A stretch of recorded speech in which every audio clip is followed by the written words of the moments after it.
Ēterā Svētbrīdis. Mani sauc Rolands Bračs, esmu mācītājs. Un šajā vakarā lasīsim no svētajiem rakstiem Pētera pirmo vēstuli, no 3. līdz 5. pantam. Slavēts lai ir Dievs, mūsu Kunga Jēzus Kristus Tēvs, kas savā lielajā žēlastībā mūs ir atzemdinājis, dzīvai cerībai ar Jēzus Kristus augšām celšanos no miroņiem. Neiznīcīgam, neaptraipītam, nevīstošam mantojumam, kas ir uzglabāts debesīs jums, kas Dieva spēkā tiekat pasargāti, ticībā pestīšanai, kas ir sagatavota, lai atklātos pēdējā laikā.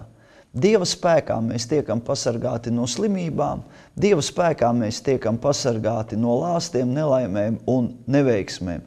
Un Dieva spēkā mēs tiekam pasargāti no tā visa un vadīti cauri savām dzīves vētrām, cauri savām uzvarām, pretīm vienam mērķim – pestīšanai. Kas Dieva spēkā tiekat pasargāti, ticībā pestīšanai, kas ir sagatavota, lai atklātos pēdējā laikā.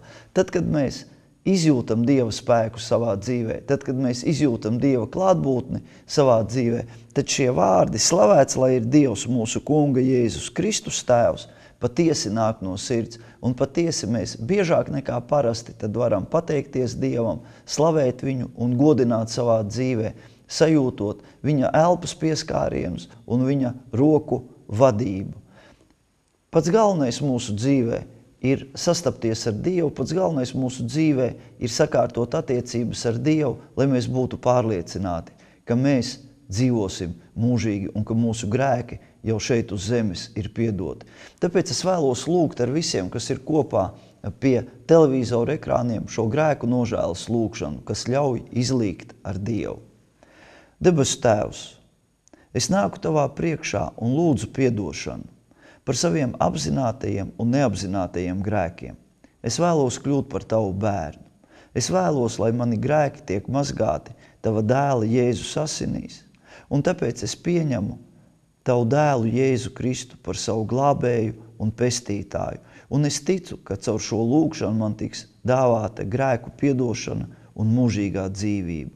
Es Tev par to pateicos, debesu Tēvs, Tava dēla Jēzus Kristus vārdā. Āmen. Nu ko? Rīt būs atkal jauna diena. Lasīsim Bībeli. Lasīsim tās vietas, ko saprotam. Lūksim kā mākam. Sameklēsim draudzi, sameklēsim baznīcu, lai patiesi mēs varam izprast Dieva gribu savā dzīvē. Lai Dievs mūs visus svētī un pasargā.